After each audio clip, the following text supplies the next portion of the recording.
பொண்ணு இங்க accident case ஒரு கார்த்திகான ஒரு பொண்ணு அட்மிட் பண்ணிருக்காங்க. அந்த பொண்ணு எங்கம்மா இருக்கா? அவங்க செகண்ட் ஃப்ளோர்ல 5வது ரூம்ல இருக்காங்க. வாங்கங்க, வந்து நம்ம மகளை பாருங்க. என்னங்க? என்ன ஷில்பா? நம்ம எதுக்கு வந்தோமோ அந்த வேலையை மட்டும் பார்த்தா போதும். தேவையில்லாம அவங்கள பாக்குறேன் இவங்கள பாக்குறேன்னு எங்க போறீங்க? இங்க இருங்க. சி, நீலாம் ஒரு பொம்பளையா? பெத்த பொண்ணு உயிருக்கு போராடிக்கிட்டு இருக்கா, அப்பனை பார்க்க விடாம பண்ற. நாங்க ஒண்ணும் அதுக்காண்டி வரல. ஆமா, அந்த நாங்க கொடுத்த பத்திரத்துல உன் பொண்ணுங்க கிட்ட எல்லாம் சைன் வாங்கினியா? வாங்கிட்டேன். இந்தாங்க பத்திரம். குடு. ஏங்க, இவ சொன்ன மாதிரியே சைனை வாங்கிட்டாங்க. இவ பொண்ணுங்களும் இவ்வளவு சைன் பண்ணிட்டாளுங்க. இனிமேல் அந்த வீட்டை விக்கிறதுல எந்த பிரச்சனையும் வராது. சரி இந்தா, நீ கேட்ட மாதிரி 5 லட்சம் ரூபா. கொடுங்க. அம்மா, இந்த ஆள் எதுக்குமா இங்க வந்தாரு? அவங்க பத்திரத்துல கையெழுத்து வாங்கிட்டு காசு கொடுத்துட்டு போலான்னு வந்திருக்காங்க. அந்த பத்திரத்தை எங்க? எவ்வளவு திமிரு இருந்தா பத்திரத்தை எங்க கிட்ட இருந்து புடுங்குற? காசு வேண்டாமா உங்களுக்கு? இந்த பத்திரத்தை நான் இப்ப கிழிக்க போறேன். உனக்கு எவ்வளவு தைரியம் இருந்தா பத்திரத்தை கிழிச்சிருப்ப? உன் தங்கச்சி உயிர் உனக்கு முக்கியம் இல்லையா? தங்கச்சி உயிரை விட உனக்கு அந்த சொத்து தான் முக்கியம், அப்படித்தானே? சீ, நீங்களாம் என்னடி ஜென்மம்? எங்களை பத்தி பேசுறதுக்கு உனக்கு என்ன தகுதி இருக்கு? புறவாசல் வழியா வந்தவ தானே நீ. பாத்தீங்களாங்க, உங்க முன்னாடியே நீ எவ்வளவு கேவலமா பேசுறான்னு பாருங்க. ஏய், என்ன காசை கொண்டு வந்து கொடுத்தா காசை வாங்காத விட்டுப்புட்டு என்ன வார்த்தைலாம் பேசிட்டு இருக்க? நீங்க பேசாதீங்க முதல்ல. எங்க அம்மா இந்த கதிக்கு ஆனது காரணமே நீங்க தான். நீங்க ஒழுங்கா இருந்தீங்கன்னா எங்களுக்கு இந்த நிலைமை வந்திருக்காது. பாத்தீங்களாங்க, உங்களையும் பத்தி குறை சொல்றா. ஐயோ, முதல்ல நீங்க 2 பேரும் சண்டையை நிப்பாட்டுங்க. அங்க என் பொண்ணு உயிருக்கு போராடிட்டு இருக்கா. ஏய் பூஜா, என்னம்மா? இப்ப நீ எதுக்கு பத்திரத்தை கிழிச்சு போட்ட? எனக்கு அந்த சொத்து கூட முக்கியம் கிடையாது, என் பொண்ணு உயிர் தான் முக்கியம். இப்ப எனக்கு காசு வேணும். அதுக்கு நான் என்ன செய்ய சொல்லு? அதான் உன் மாக்காரி பத்திரத்தை கிழிக்கிறதுக்கு முன்னாடி யோசிச்சிருக்கணும். கிழிச்சதுக்கு அப்புறம் நாங்க 10 பைசா கூட தரமாட்டோம். பாத்தியா இப்ப அவங்க என்ன சொல்றாங்கன்னு? இப்ப காசுக்கு நம்ம என்ன செய்ய? அங்க உன் தங்கச்சி உயிருக்கு போராடிட்டு இருக்கா. அந்த உயிரை விட உனக்கு சொத்து தான் முக்கியமா பூஜா? என்னம்மா நீங்க என்னையவே இப்படி பேசுறீங்க? இங்க என்ன நடந்துச்சுன்னு உங்களுக்கு தெரியுமா? என்ன நடந்துச்சு? அம்மா, அக்காவை எதுவுமே சொல்லாதீங்கம்மா. கொஞ்ச நேரத்துக்கு முன்னாடி நானும் அக்காவும் கீழே போயிருந்தோம். ரிசப்ஷன்ல நின்றுட்டு இருந்தோமா, அப்போ டாக்டர் வந்திருந்தாரு. அவர்கிட்ட நாங்க என்ன சொன்னோம் தெரியுமா?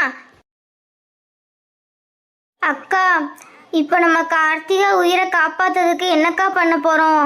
அம்மா வர சொத்தை விற்க போறேங்காங்க. அந்த வீடு ஒண்ணுதான் நமக்கு இருக்கிறது. இப்ப என்னக்கா பண்றது? அதான் மேனகா, எனக்கும் ஒன்றும் புரியல. இப்ப என்ன செய்ய? பேசாம டாக்டர் கிட்ட இன்னும் ஒரு 2-3 நாள் டைம் கொடுங்க, அதுக்குள்ள காசை ரெடி பண்ணிடுவோம் அப்படிங்கிற மாதிரி கேட்டு பார்ப்போம். கேட்டு பார்த்துட்டு அம்மாவை கொண்டு வர காசை வேணா இப்போதைக்கு வேண்டான்னு சொல்லி வைப்போமா.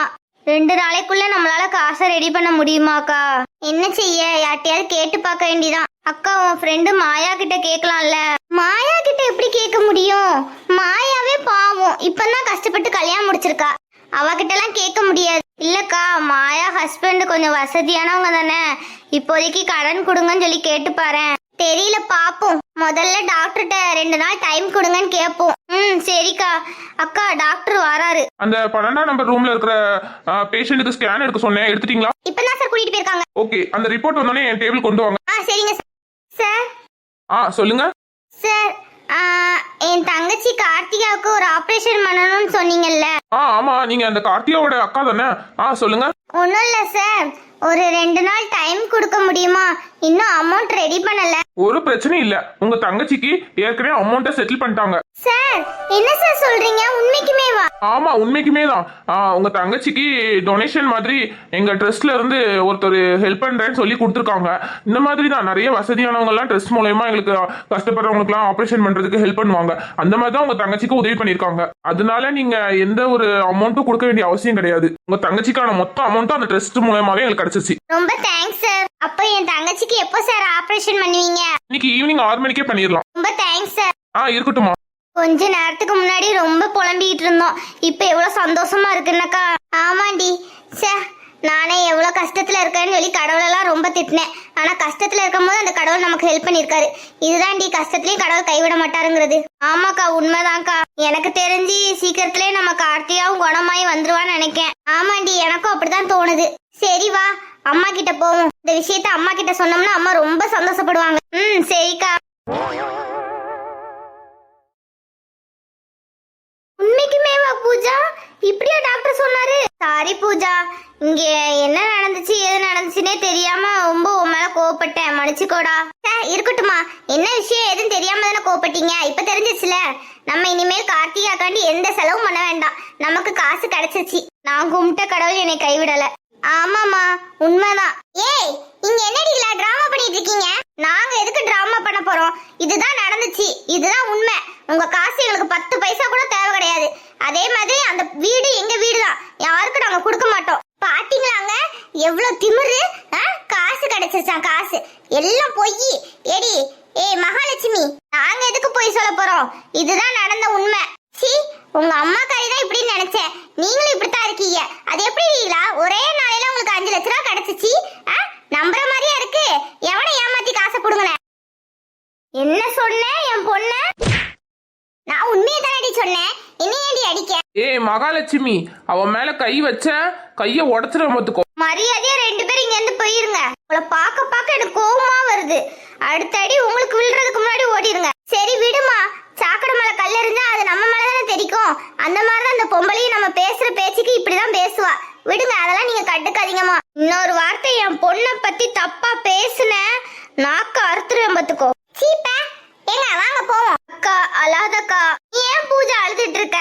அவ இந்த மாதிரி பேசும்போது நல்லா பலார்னு 2 அரை உடுவியா? அதை விட்டுப்பட்டு பாத்துக்கிட்டு சும்மா நிக்கிற. அந்த பொம்பளை என்னம்மா இன்னைக்கு நேத்தா பேசுறா, எப்ப பார்த்தாலும் இப்படித்தான் பேசிக்கிட்டே இருக்கா.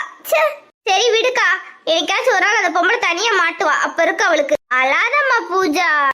சரிம்மா சரிம்மா. கார்த்தியாவுக்கு எப்போ ஆபரேஷன் பண்ணுவாங்களாம்? இன்னைக்கு ஈவினிங்கே பண்ணுவேன் டாக்டர் சொல்லியிருக்காருமா. அப்படியா? சரிம்மா சரிம்மா. அப்போ சாயந்தரம் போல நானும் மேனகாவும் போய் பக்கத்துல ஒரு பிள்ளையார் கோவில் இருக்கு, அங்க போய் சாமி கும்பிட்டுட்டு வந்துடுறோம். சரிம்மா. என்ன இந்த நேரத்துல யாரோ போன் போடுறாங்க? யாரா இருக்கும்? என்ன புது நம்பரா இருக்கு? ஏம்மா யாருன்னு பேசிட்டு வரேன். சரிம்மா. நீ ஏண்டி உம்முன்னு இருக்க? ஒன்னும் இல்லம்மா, இந்த சித்திக்காரி ஏமா இப்படி இருக்கா? நம்மள நிம்மதியாவே இருக்கவே விட மாட்டாளா? விடு, எல்லாம் ஏன் தப்புதான். நான் தான் அவ வீட்டு வாசப்படியை ஏறி போய் காசு வேணும்னு கேட்டேன். என்ன செய்ய, நம்ம காசு இல்லாதவங்க தான் ஒரு பெரிய பிரச்சனையா இருக்கு. கவலைப்படாதம்மா, நானும் டாக்டருக்கு படிக்கமுல, சீக்கிரமா படிச்சு நானும் ஒரு பெரிய டாக்டர் ஆயிட்டேன்னு நினைச்சுக்கோயேன். உன் கவலைலாம் சரியா போயிடும். உங்களை படிக்க வச்சதுக்கு நீங்க உங்களை காப்பாத்திக்கிட்டா போதும்டி. என்னையே பாத்துக்கணுங்கிற அவசியம் இல்ல, உங்களை நீங்களே பாத்துக்கிட்டா போதும். உன்னையும் நல்லா பாத்துப்போமா, இது சொன்னதே சந்தோஷம். ஹலோ, யார் பேசுறீங்க? ஹலோ, நீங்க பூஜா தானே? ஆமா, நீங்க யாரு? பூஜா, நீங்க ரீசெண்டா ஒரு ஆபீஸ்ல இன்டர்வியூ அட்டெண்ட் பண்ணீங்கல்ல, அந்த ஆபீஸ்ல இருந்தா நாங்க கால் பண்றோம்.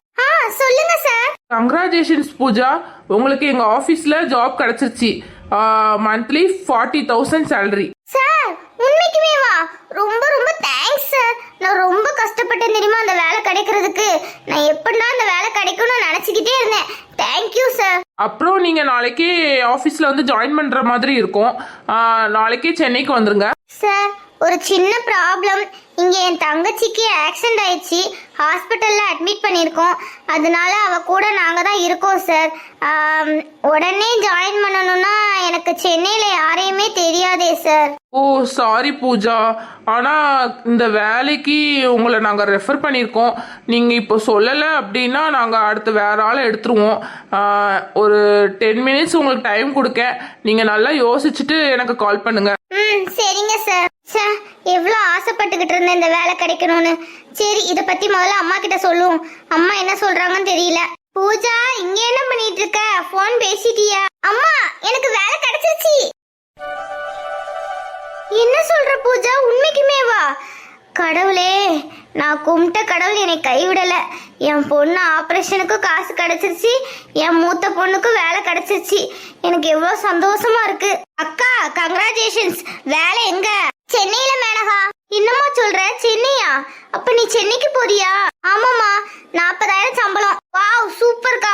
இன்னும் கொஞ்ச நேரத்துல சொல்லுங்கன்னு இருக்காங்க. எனக்கு கார்த்திகாவை இந்த மாதிரி நிலைமையில விட்டுட்டு போறதுக்கு கஷ்டமா இருக்கு. என்னம்மா சொல்ல? ஒரு 10 நிமிஷம் டைம் கொடுத்துருக்காங்க, அந்த வேலைக்கு சொல்லுங்க, இல்ல அப்படின்னா வேற ஆளை எடுத்துருவாங்க. அக்கா, இந்த மாதிரி வேலை கிடைக்கிறது ரொம்ப கஷ்டம், நீ சரின்னே சொல்லு. கார்த்திகாவை நாங்க பாத்துக்கிறோம். அம்மா, நீங்க என்ன சொல்றீங்க?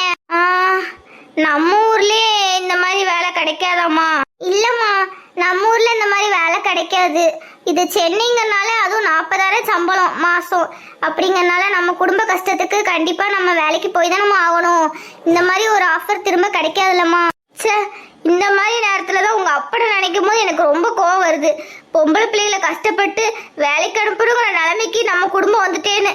ச்சே, உங்களை சொல்லி என்ன பிரயோஜனம்? அந்த மனுஷன் இருக்கானே என்னை அப்படி அனாதைய விட்டுட்டு போயிட்டான். சரி விடுங்கம்மா, இப்ப நான் என்னம்மா சொல்லுங்க. சரிம்மா, நம்ம என்ன செய்ய? கார்த்திகாவுக்கு அடுத்தடுத்து மருந்து மாத்திரை செலவுக்குலாம் யாரும் காசு கொடுக்க மாட்டாங்க. ஆஸ்பத்திரிக்கு காசு கொடுத்ததே பெரிய விஷயம். பேசாம சரிம்மா, கார்த்திகாவை நாங்க பாத்துக்கிறோம், நீ வேணா சரின்னு சொல்லு. அப்படியாம்மா? சரிம்மா. உங்களுக்கு எந்த வருத்தமும் இல்ல? இல்ல, இருந்தாலும் வேலை முக்கியம் இல்ல. சரிம்மா, நீ சொல்லிடு. இப்போ கொஞ்ச நேரத்துல டாக்டர் ஆபரேஷன் பண்ணணும்னு சொல்லிட்டு இருந்தாங்க. நாங்க போய் பக்கத்துல இருக்கோம். சரியா? சரிம்மா, இப்பவே கால் பண்ணி நான் வேலையில ஜாயின் பண்ணிடுறேன்னு சொல்றேன். சரிம்மா, நீ பேசிட்டு வா, நாங்க அங்க இருக்கோம்.